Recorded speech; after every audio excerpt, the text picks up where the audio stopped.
सत श्री अकाल, नमस्कार, आदाब, a very pleasant good morning to one and all present at this platform of horse lovers। सभी अश्व प्रेमियों को दिल की गहराइयों से नमन। हम जितने भी घोड़ा प्रेमी हैं, हम घोड़े की खानदानी 3-3 4-4 पुश्तों तक जानते हैं और घोड़े के बारे में बहुत अच्छी तरह जानते हैं। काफ़ी दिन से घोड़ों की काफ़ी जानकारी देते हुए मुझे ये एहसास हुआ कि मुझे अपने बारे में और अपनी ख़ानदानी आपसे शेयर करनी चाहिए। तो कई लोगों के बारे में कई लोगों को उत्सुकता होगी कि मनप्रीत सिंह संधू जी कौन हैं। सो मैं आज अपने बारे में बताता हूँ कि मेरे पिताजी का नाम अजायब सिंह संधू है। मेरे दादाजी सरदार जसवंत सिंह संधू, परदादा जी सरदार नगेंद्र सिंह संधू। परदादा जी के आगे भी जो पीढ़ियां हैं वो मुझे याद नहीं, लेकिन मेरी छोटी सिस्टर को हमारी 10 पीढ़ियां याद हैं, हमारी पूरी वंशावली याद है। हमें उत्तर प्रदेश में आए हुए कोई 1950 में जब ज़मींदारी टूटी और अखबार में पंजाब में इश्तिहार निकले कि यूपी में ज़मींदारी टूटी है, जो ज़मीनें जाके ख़रीदना चाहते हैं वो यूपी जा सकते हैं। तो दादाजी और उनके 2 मित्रों ने आगे ज़मीन ली। पीछे से जो हमारा पंजाब से जो हमारा पिछोकड़ है या हमारा परिवार है, फ़िरोज़पुर में पाकिस्तान के बॉर्डर से कोई 20-25 किलोमीटर दूर एक गांव है माना सिंह वाला। ये जो जीटी रोड है, मोगा फ़िरोज़पुर रोड, इस रोड पर फ़िरोज़पुर से कोई 12 किलोमीटर पहले प्यारे आना बस स्टैंड है, उससे लेफ़्ट में कोई 3.5 किलोमीटर पर हमारा गांव है। वहाँ से हम लोग दादाजी हमारे अपने मित्रों के साथ आके यूपी उत्तर प्रदेश पीलीभीत में पीलीभीत खटीमा रोड पर एक न्यूरिया हुसैनपुर कस्बा है, वहाँ से कोई 4 किलोमीटर पर एक गांव है बिहारीपुर, वहाँ आके दादाजी बस गए। पिताजी ने अपनी प्रारंभिक शिक्षा न्यूरिया हुसैनपुर से करी। उसके बाद पिताजी को मेरे परदादा जी पंजाब ले गए।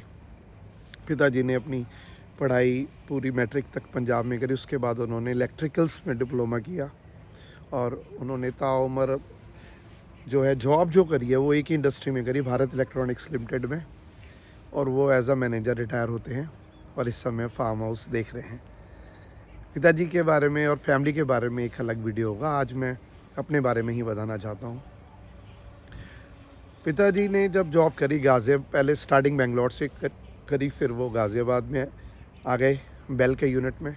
और मेरा जन्म नंसार में होता है। मेरे नंसार बागा पुराना पंजाब में है, मोगा से कोई 15-20 किलोमीटर दूर। मेरे मदर ने टीचिंग का जॉब किया है अराउंड 35 ईयर्स, 35 साल, और मम्मी ने भी गाज़ियाबाद में ही टीचिंग करी है। तो जो मेरी सारी स्टडी है वो गाज़ियाबाद दिल्ली की है। गाज़ियाबाद से मैंने अपना इंटर किया इन ग्राहम इंस्टीट्यूट से, राजनगर में है। बिल्कुल केजी से लेकर के 12th तक मैं एक ही स्कूल में पढ़ा। उसके बाद मैंने दिल्ली यूनिवर्सिटी से बीकॉम किया। फिर मैं फार्म पर आ गया पीलीभीत, और पीलीभीत में आकर के मैंने एमए इकनॉमिक्स किया, एमए सोशियोलॉजी किया, डीएलएड किया और बीएड किया। काफ़ी साल मैं खेती से जुड़ा रहा और ऑनरेरी बेसिस पर मैं, मतलब बिना पैसे लिए, शौक़ से, मुझे शौक़ था बच्चों को पढ़ाने का, तो मैं शाम को 1-1.5 घंटा 2 घंटे अपने गांव के बच्चों को पढ़ाना शुरू किया मैंने। उसके बाद जब परिवार का बंटवारा हुआ तो हमारी 2 जगह ज़मीन थी। मैं थोड़ा सा आगे मूव कर गया। हमारी 2 जगह ज़मीन थी, तो जहाँ मेरा इस समय घर है उस गांव का नाम खरगापुर कॉलोनी है। वो पीलीभीत से 15 किलोमीटर पर है, बनकटी रोड पर।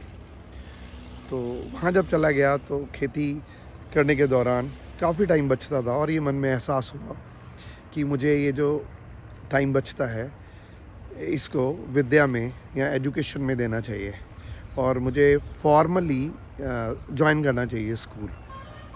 तो मैंने 2007 में पीलीभीत का एक leading school, banner public school join किया, और उस स्कूल में मैंने कोई 17 ईयर्स सेवा करी। 17 साल मैंने उस स्कूल में सेवा करी। तो लास्ट जब मैंने बैनर को छोड़ा है पीलीभीत से, तो मैं सोशोलॉजी और हिस्ट्री के लेक्चर्स लेता था 11th-12th के। उससे पहले मैं सोशल साइंस काफ़ी साल लाइक राइट वे 5th से लेकर के 10वीं तक मैंने कई साल सोशल साइंस पढ़ाई है। उसके बाद जो है अब आते हैं अपने असली टारगेट पर कि घोड़ा प्रेम कब शुरू हुआ, कैसे शुरू हुआ और मैं इस लाइन में कब आया। तो ये तो मैंने आपको कई बार बताया कि ये डीएनए में है।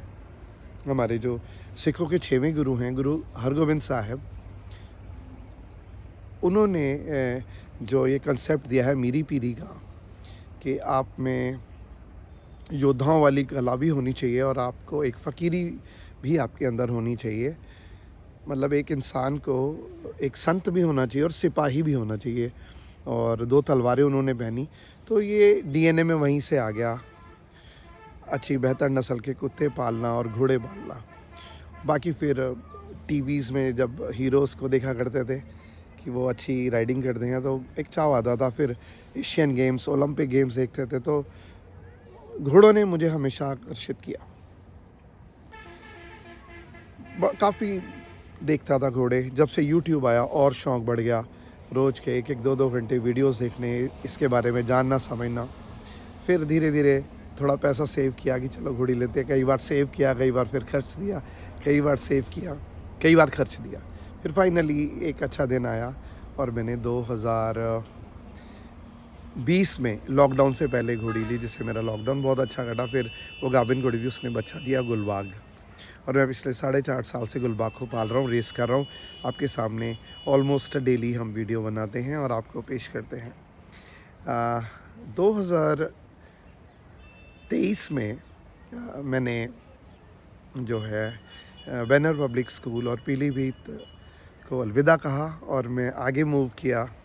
और आप कहिए बच्चों के प्यार ने या मेरी मेहनत ने मुझे ग्रीन पेन से नवाजा, और इस समय मैं अफजलगढ़ ज़िला बिजनौर में एज अ प्रिंसिपल की सेवाएं, एक इंटर कॉलेज है उसमें निभा रहा हूँ, मीरी पीरी खालसा अकेडमी अगवानपुर अफजलगढ़ में। तो मैंने पहले गुलबाग वहाँ था, अब यहाँ आ गया। और कभी कभी 15 दिन में एक बार या 15 दिन में 2 बार गुलबाग भी स्कूल आता है और बच्चों की सेवा करता है। और मुझे शौक़ है, मैं घोड़े को शौक़ को एक अपना हॉबी के रूप में, और मेरे पास अभी फ़िलहाल एक ही घोड़ा है और शौक़ मेरा पूरा हो रहा है। मेरी इसके बहाने एक्सरसाइज हो जाती है और मैं बेसिकली एक दिल से टीचर हूँ और इस समय सेवा निभा रहा हूँ मीरी पीरी खालसा अकेडमी अगवानपुर में। ये मेरा एक छोटा सा इंट्रोडक्शन था, मेरे जीवन के बारे में था, और मेरा मन था कि आपसे मैं अपने बारे में शेयर करूँ, अब मैं कौन हूँ। तो इस तरीके से ये मेरी जीवन की एक छोटी सी इंट्रोडक्शन है।